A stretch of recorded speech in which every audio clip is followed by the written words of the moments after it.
The room was cloaked in shadows, illuminated only by the dim glow of a single lamp on the mahogany desk.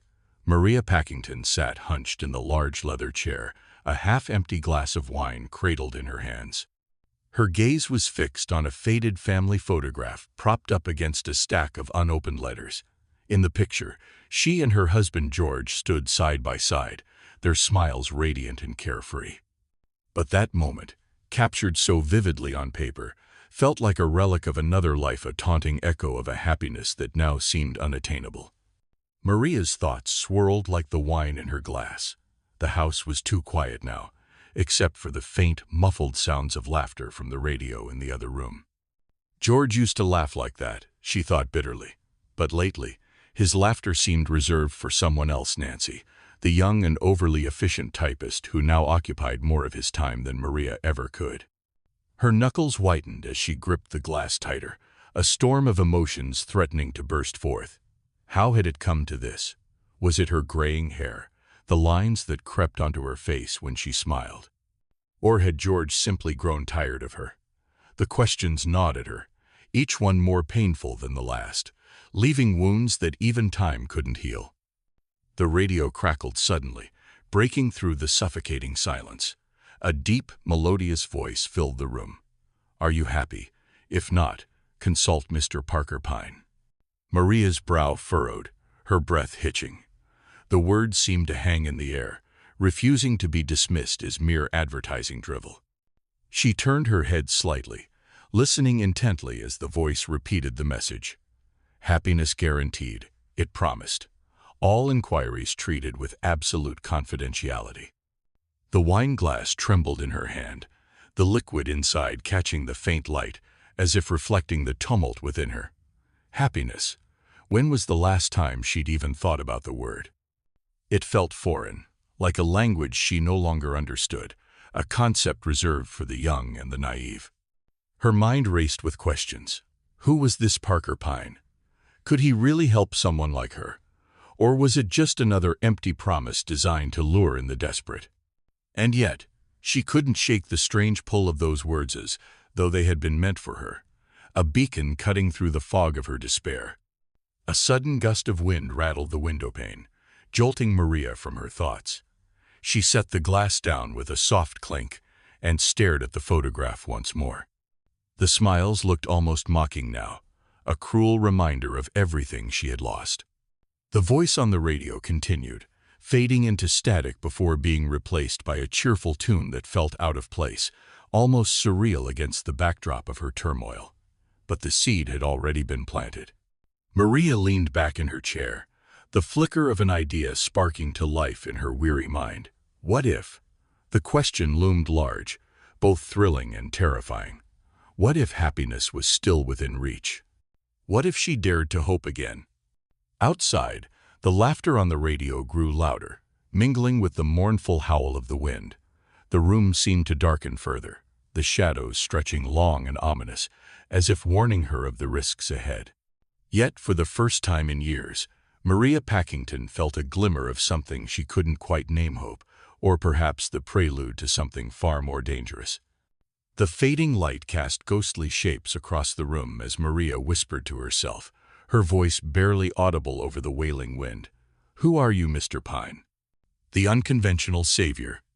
Maria stepped into the small but tastefully decorated office, her nerves a tangled knot of anticipation and doubt. The room was unlike any she had imagined. Instead of the clinical sterility of a therapist's office or the imposing grandeur of a lawyer's chambers, this space radiated an understated elegance. Warm wood paneling, plush armchairs, and a single vase of white lilies on a side table lent it a peculiar air of comfort, and yet something about it felt meticulously staged, as though every detail had been chosen to evoke a precise response. "Mrs. Packington, please have a seat," came a voice, smooth and assured. Maria's eyes snapped to the man standing by the desk. Parker Pyne. He was not at all what she expected. His appearance was unremarkable, a stout man in a well-tailored suit, with thinning hair and kind yet unreadable eyes. And yet, there was something about him, an aura of quiet command that made her feel as though she had stepped onto a stage and he was the playwright, already familiar with every line she might speak. She sat cautiously, her fingers clutching her handbag like a lifeline. Pyne settled into the chair opposite her, steepling his fingers as he regarded her with a faint, enigmatic smile. "You heard the advertisement on the radio," he began, his voice calm but probing, as if he already knew the answer. Maria nodded, her throat dry. "Yes. I don't know why I am here, really. It sounded so odd." "Odd," Pyne echoed, his eyebrows lifting slightly. "Not desperate, not intriguing."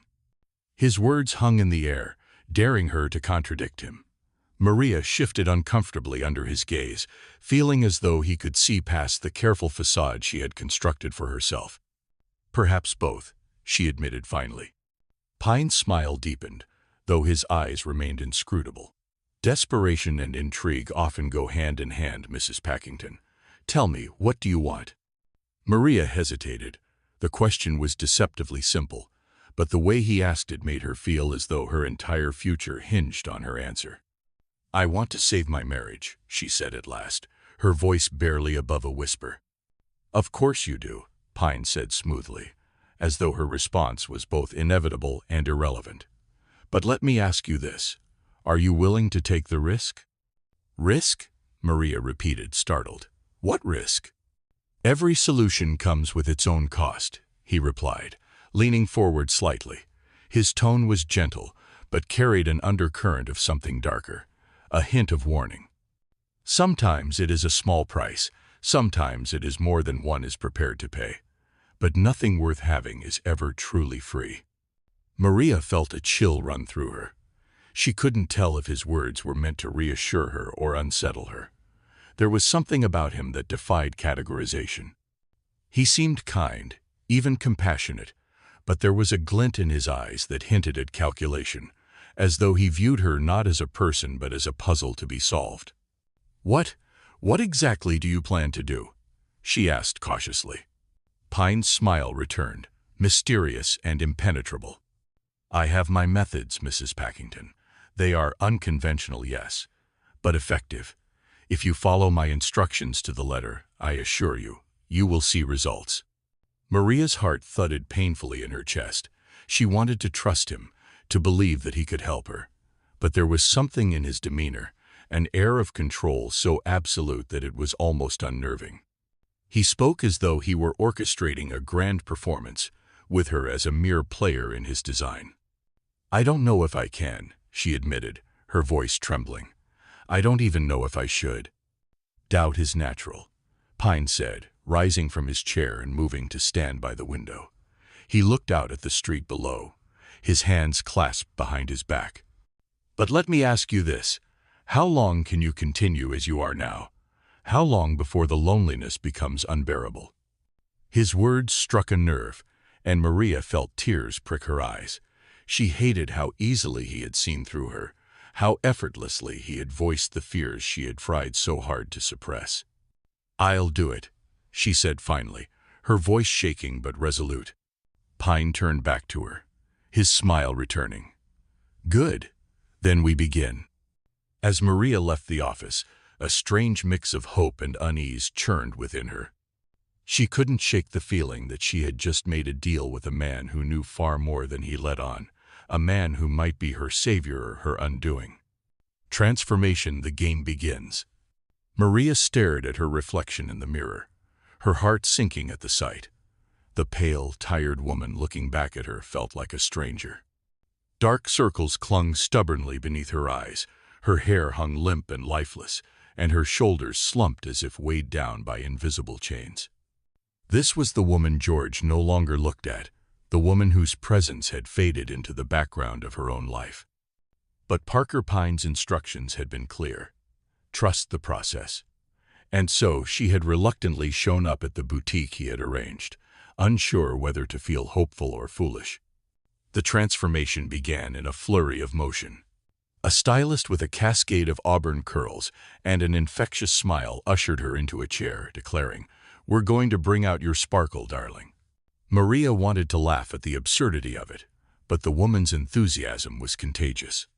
As hands worked swiftly, applying creams, trimming her hair, and selecting fabrics with an artist's precision, Maria felt her doubts begin to waver.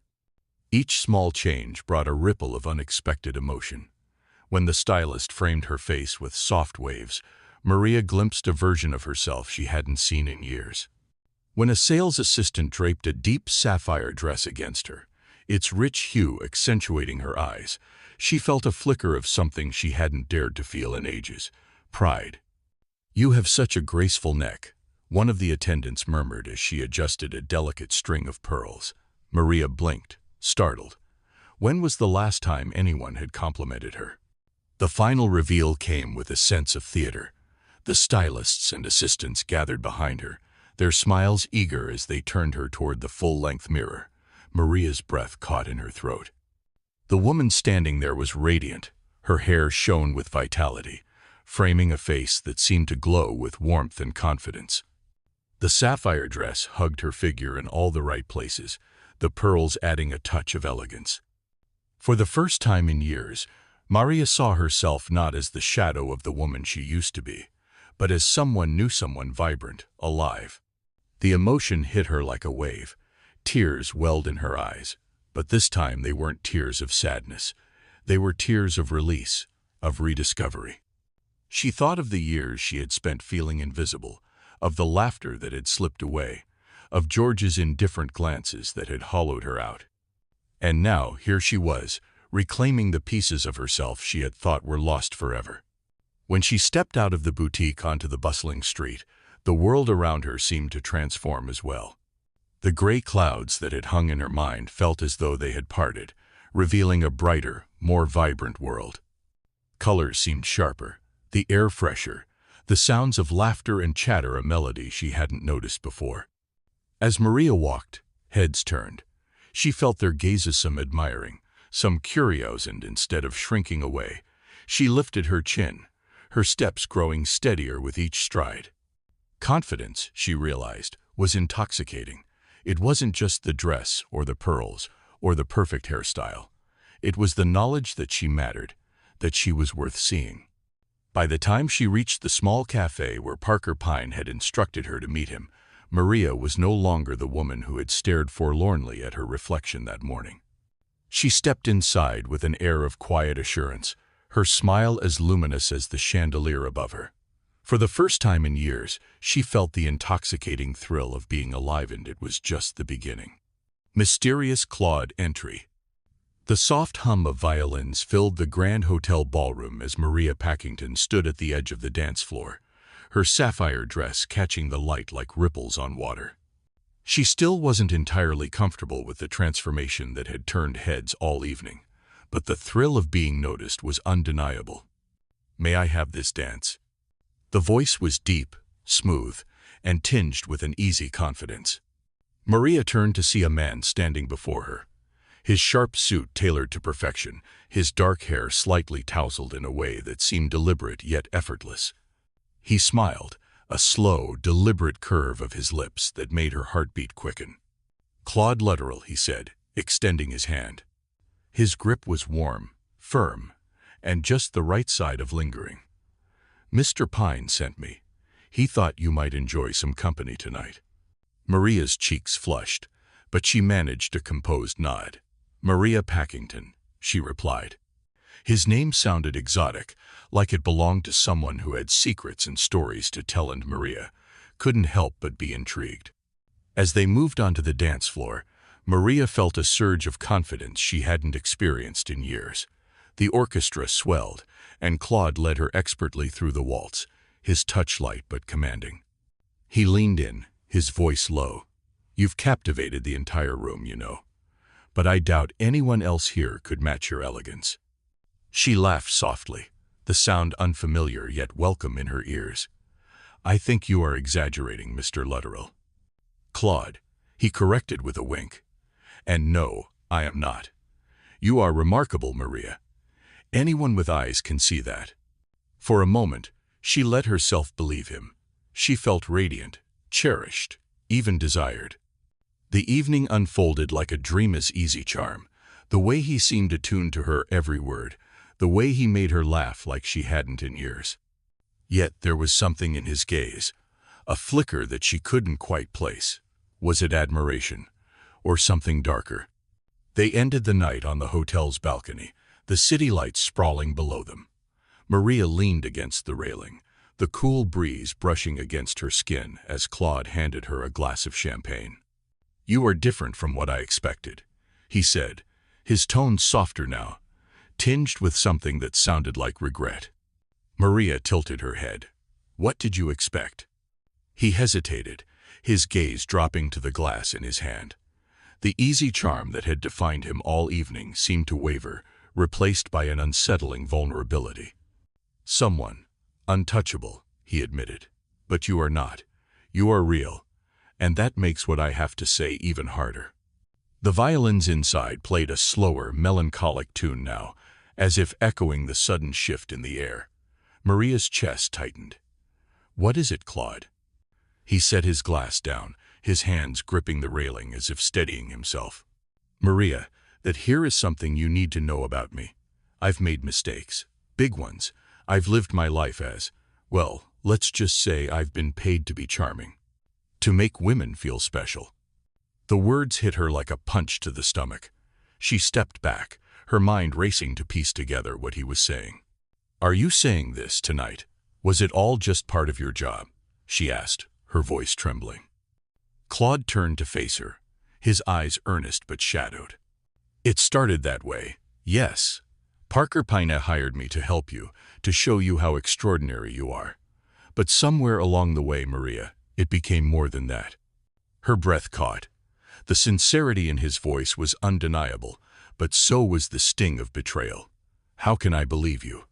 He reached for her hand, his touch tentative. "You don't have to. All I can say is that you've changed me, and that's not something I've ever experienced before." The music inside seemed to fade into the background as Maria pulled her hand away. She turned back to the city lights, her thoughts a whirl of emotions: anger, sadness, confusion, and something even more dangerous hope. When she finally spoke, her voice was steady, but her words carried the weight of the evening's revelations. "Maybe you have changed, Claude. Or maybe this is just another part of the act. Either way, thank you. Because tonight, for the first time in years, I felt alive." She walked away before he could respond, leaving him alone on the balcony, the weight of his confession lingering in the night air. As she stepped into the elevator, Maria's heart ached with unanswered questions. Was Claude's love real, or just another illusion crafted by Pyne? And did it even matter if, in the process, she had rediscovered herself? Jealous husband encounter. The ballroom shimmered with golden light, the chandeliers casting a warm glow over the polished floor, where couples swayed to the rhythm of a lively waltz. Maria Packington, resplendent in a deep emerald gown that accentuated her newfound confidence, glided across the floor in Claude Lutterell's arms. Her laughter rang out, light and carefree, as he whispered something charming into her ear. For the first time in years, she felt alive, desirable even. George Packington stood stiffly at the edge of the room, a glass of scotch in his hand. His eyes burned as they followed Maria's every movement. Beside him, Nancy, his young and vivacious typist, prattled on about something inconsequential, her hand resting possessively on his arm. But George barely heard her. His focus was entirely on the woman who used to fade into the background of his life but now commanded the room's attention. "She looks different," Nancy remarked, her tone laced with an undercurrent of annoyance. George didn't respond.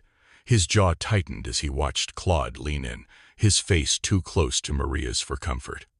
The way she smiled at him, the way she seemed to glow under the ballroom lights, sent a wave of something unfamiliar coursing through him. Was it jealousy? Regret? He couldn't tell, but it was unbearable. As the music swelled, Maria and Claude spun past George and Nancy. For a fleeting moment, their eyes met. Maria's gaze lingered, steady and unflinching, before she turned back to her partner, her lips curling into a smile that felt like a challenge. George's grip tightened around his glass. "I need some air," he muttered, brushing past Nancy and striding toward the exit. The confrontation came later that night, in the quiet tension of their living room. Maria's gown still shimmered under the dim lights, a stark contrast to George's disheveled appearance. He had been pacing, his tie loosened, and his face flushed with anger. "What the hell was that?" he snapped, breaking the silence. "Dancing with that man, laughing like a schoolgirl. Are you trying to humiliate me?" Maria's response was calm, almost detached. She walked over to the mantel, adjusting a vase of fresh flowers, as though his outburst were nothing more than a minor inconvenience. "Humiliate you?" she echoed, her voice smooth and measured. "Tell me, George, how does it feel?" He froze, caught off guard by her tone. "What's that supposed to mean?" She turned to face him, her eyes piercing. "For years, I've watched you parade around with Nancy, acting as though I didn't exist. You didn't care how I felt then, so why do you care now?" George opened his mouth to retort but found himself at a loss. Maria's gaze held him in place, her calm confidence disarming him in a way he hadn't anticipated. "I wasn't trying to humiliate you," she continued, her voice softening but losing none of its strength. "I was simply enjoying myself, something I haven't done in a very long time." The words hung in the air, heavy and unyielding. George sank into a chair, the fight draining out of him. He stared at her, truly seeing her for the first time in years. This wasn't the timid, mousy wife he had grown accustomed to. This was a woman reborn, radiant and self-assured. "Maria," he began, his voice barely above a whisper. But she held up a hand, silencing him. "Good night, George," she said simply, turning on her heel and leaving the room. As the door clicked shut behind her, George was left alone with his thoughts. The image of Maria's smile, the sound of her laughter, and the sight of her dancing with another man played on a loop in his mind. For the first time he realized what he had taken for granted, and for the first time he felt the sting of being left behind. Shocking confession, Claude. The sun dipped below the horizon, casting long shadows across the quiet park where Maria and Claude walked side by side. The air was crisp, tinged with the scent of blooming jasmine, but Maria barely noticed.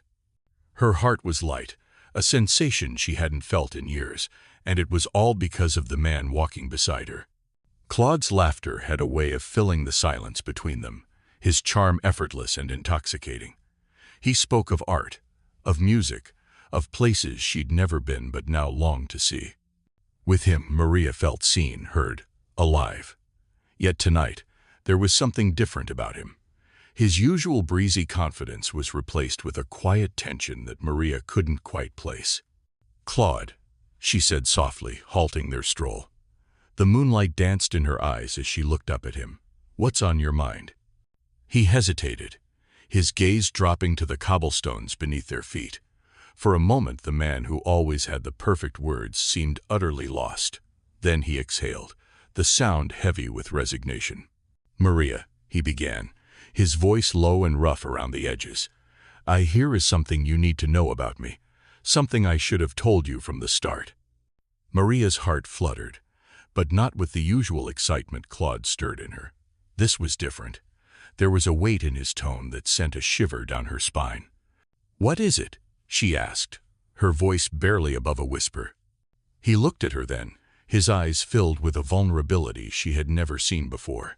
"I haven't been honest with you about who I am," he confessed. "Before I met you, my life was complicated. I wasn't always the man you see now." Maria's brow furrowed, confusion mingling with a creeping sense of dread. "What do you mean?" Claude stepped closer, his hand brushing hers, as if seeking solace in her touch. "I used to be a gigolo, Maria," he said, the words tumbling out like stones. "I made a living by entertaining wealthy women, offering them companionship in exchange for money. It wasn't something I was proud of, but it's who I was." The world seemed to tilt beneath Maria's feet. She stared at him, struggling to reconcile the man she had come to trust and admire with the one he was describing. "Why are you telling me this now?" she managed, her voice trembling. Claude's expression softened, his eyes searching hers. Because you deserve the truth. You deserve better than me. I can't let you build your happiness on a foundation of lies. Maria's breath hitched as the realization hit her. You are leaving, aren't you? He nodded, pain etched into every line of his face. It's for the best. You've come so far, Maria. You don't need me to feel alive. You are stronger than you think, and I won't let my past taint your future. The silence that followed was deafening. Maria felt a storm of emotions raging within her: betrayal, sadness, and an ache she couldn't quite name. Yet beneath it all, there was something else: clarity. Did you ever care about me? She asked, her voice barely audible. Claude's hand reached for hers, and for a moment she let him take it. More than you'll ever know, he said, his voice breaking. That's why I have to go. The confession lingered in the air long after Claude walked away, his silhouette swallowed by the shadows of the park. Maria stood there, her heart heavy but her mind strangely clear. For all the pain his words had caused, they had also given her something she hadn't expected: a sense of self. Later, she would learn the truth: that Claude's confession had been orchestrated by Pyne, a final act in his elaborate plan to ensure Maria found her worth not in the affections of a man, but in herself. Yet in that moment, as she turned to leave the park, Maria didn't need to know. All she knew was that she was no longer the woman she used to be. The stars overhead seemed brighter somehow, their light cutting through the darkness, and as Maria walked away, she felt an unfamiliar sensation blooming in her chest. Not heartbreak, not despair, but something far more profound: resilience. Climactic reunion, George.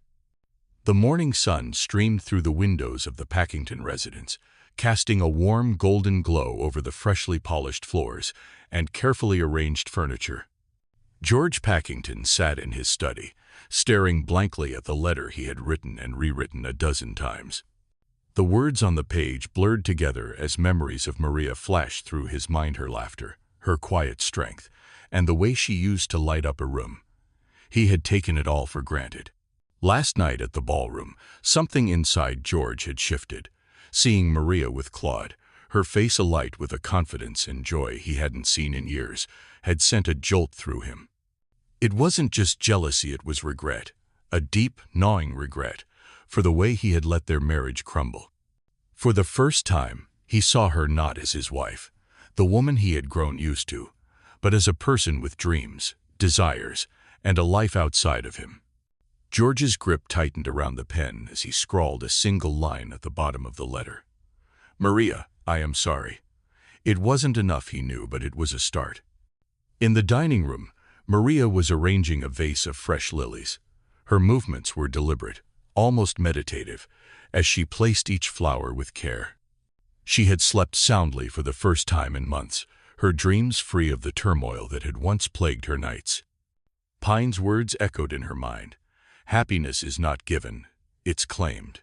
She had claimed hers, and for the first time she felt whole. When George entered the room, she didn't flinch or shrink back as she might have before. Instead, she looked up and met his gaze with steady eyes. He hesitated, his usual air of authority replaced with an unfamiliar vulnerability. Maria, he began, his voice low and uncertain. I owe you an apology. She raised an eyebrow, her hand still cradling a lily. Do you? Her tone was calm, but there was an edge to it, a strength he hadn't expected. George swallowed hard, feeling the weight of her scrutiny. I've been a fool. I let my pride and my selfishness blind me to what really matters. Seeing you last night, so radiant, so alive, it made me realize how much I've lost, how much I've taken you for granted. Maria set the lily down and folded her arms. And what exactly do you want from me, George? Forgiveness, a second chance. Why now? Her questions were direct, cutting through the air like a blade. George's shoulders sagged under their weight.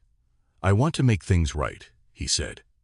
Not because I feel obligated, but because I care about you, Maria.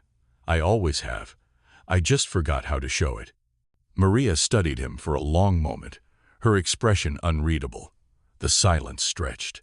filling the room with an almost palpable tension. Finally, she spoke, her voice steady but tinged with emotion. "George, I've changed. I am not the woman who waited in the shadows for you to notice her. I've found my own light now, and I won't let anyone dim it again, not even you." George nodded slowly, a flicker of pain crossing his face. "I understand, and I don't want to dim your light, Maria. I want to be worthy of it." Her lips curved into a small, bittersweet smile. "That's a start." As they stood there, the sunlight streaming between them, the moment was charged with unspoken possibilities. It wasn't a sweeping declaration of love or an instant reconciliation. It was something more fragile, but perhaps more real, the tentative first step toward rebuilding what had been broken. In the background, the faint strains of a melody drifted in from the radio, a tune about second chances and the courage to begin again. Maria turned back to her lilies, her movements calm and deliberate, as George stood watching her with a newfound respect. For the first time in years, their home felt less like a battleground and more like a place where hope could take root. Closing twist. Pyne note. Weeks had passed since the grand transformation of Maria's life. The quiet suburbs were once again filled with the sounds of morning routines, chirping birds, rustling newspapers, and the hum of distant chatter. Maria, seated by the large bay window, sipped her tea with a serenity she hadn't known in years. Georgia sat across from her, buried in his newspaper, but there was something new in the air between them. A kind of respect, a silent acknowledgement of a bond rekindled. As she flipped through her own paper, her eyes caught a familiar name. It was a small entry tucked into the personal column, yet it stood out like a beacon. "To the woman who reminded me of my worth. Thank you, I've chosen a new path, Claude." Maria's breath caught. A faint smile touched her lips, but it wasn't one of triumph or longing. It was one of understanding. Claude's words were as much for her as they were for himself. She folded the paper, setting it aside, her thoughts drifting back to Parker Pyne. His name, his presence, his uncanny ability to see through the veils people wore. How much of this her reconciliation, her newfound confidence, her clarity was her own doing, and how much of it was his orchestration? She glanced at George, who had lowered his paper and was watching her. "What is it?" he asked softly, his tone uncharacteristically tender. "Nothing," Maria replied, though her mind was racing. George was here, present, and willing to try. But the cracks of the past still lingered, faint. She wondered if they could ever truly bridge them, or if they had only found a way to paper over. That evening, as the sun dipped below the horizon, casting long shadows across the room, Maria found herself holding the business card Parker Pyne had given her. The embossed letters gleamed. She turned it over, noticing for the first time, "Happiness is a puzzle, Mrs. Packington. The pieces are yours." A chill ran down her spine, not from fear but from the weight of his words. She looked out the window, half expecting to see him standing there, watching with that knowing smile. But in a modest office across the city, Parker Pyne leaned back in his chair, a satisfied smile playing on his lips. "Another happy client," he murmured, though his eyes held a glint. Was it pride, amusement, or something darker? Even he might not have. The camera pans back to Maria, who sits by the window with the card still in her hand. Her expression is thoughtful, her smile. The room feels warm, inviting, but the air carries a Was this happiness truly hers, or had it been?